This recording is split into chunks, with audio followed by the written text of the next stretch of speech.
Good morning, dear students. Today we are going to continue the lesson number 22, Environmental Management. The next topic is rainwater harvesting. Nowadays, in our world, so many peoples they are followed this technique because of shortage of water. We need so much of water. So we should follow the rainwater harvesting method. What is mean by rainwater harvesting? So it is a traditional technique to collect and store the rainwater for future use. So that is the rainwater harvesting. The stored rainwater is in underground tanks, ponds, lakes and dams. So that is used in future.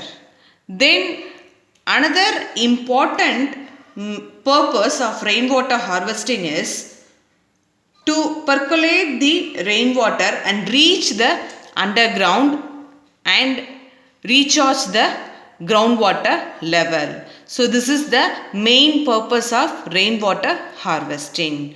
The next methods of rainwater harvesting. So the first important method is rooftop method. The next recharge pit method.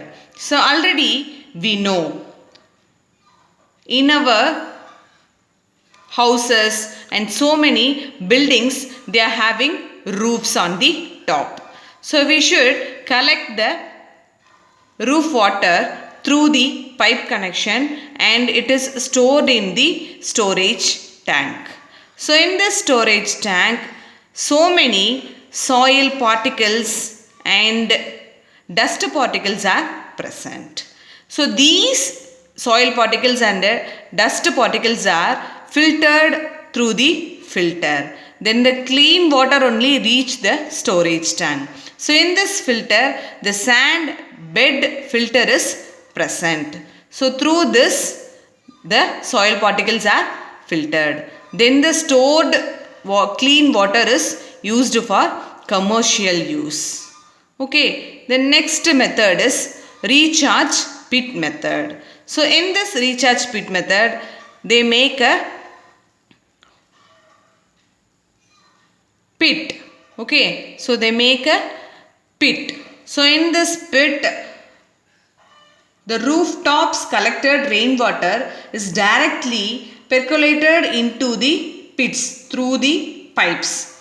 Okay, for the filtration. Then after the filtration, the rainwater enters the recharge pits or ground wells. Then the groundwater levels are increased. So this is the method. The next peoples, they are lived in the villages. So they also followed so many rainwater harvesting method. The first method is digging of tanks or lakes. Then second method is Uranus. So the digging of tanks or lakes are otherwise called as to make aeries. So in the villages they made aeries in a one village. Then it is interconnected to the another village aeries. So once the rainwater is harvested in a particular place means it is going to interconnect with the another aeries. So by using these aerie construction, they used the commercial uses or the domestical uses. The next method is Uranus. So in this Uranus, they made a small pond-like structure. So in this pond-like structure, the rainwater is collected. After the collection of rainwater, it is used for many purposes. That is irrigation, then drinking, washing and bathing, etc. So the next topic is advantages of rainwater harvesting.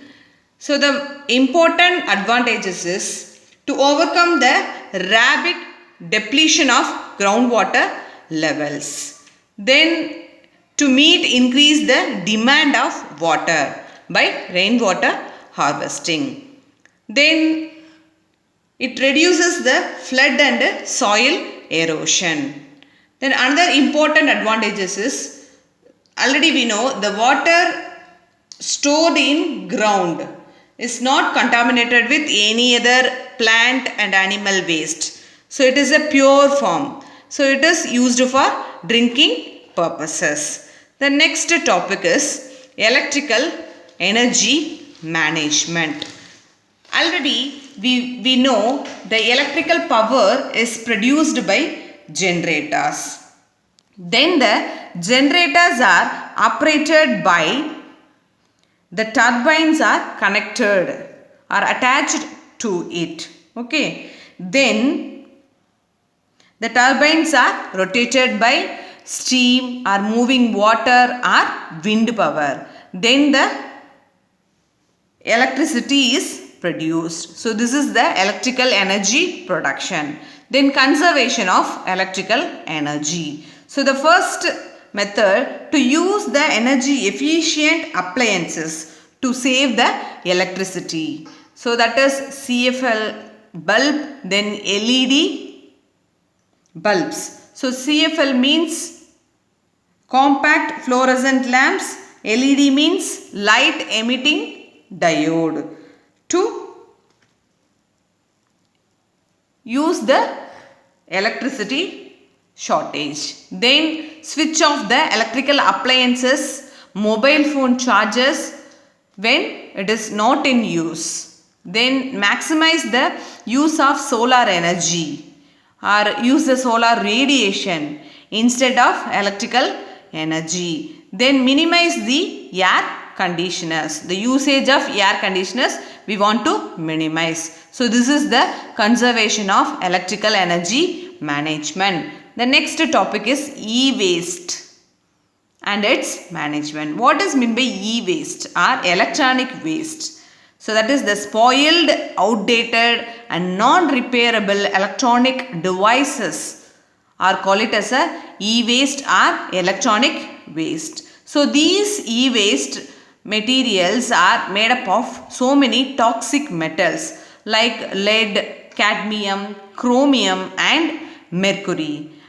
At the same time, it is also contain the gold, copper, silicon and aluminium. So which can be recovered. Only the 5% of e-waste produced are recycled. Remaining things are not recycled. Okay. The next sources of e-waste. So the first one, electronic devices. So what are all the electronic devices we used in our daily life? Computers, laptops, then printers, monitors, televisions, then DVD players, etc.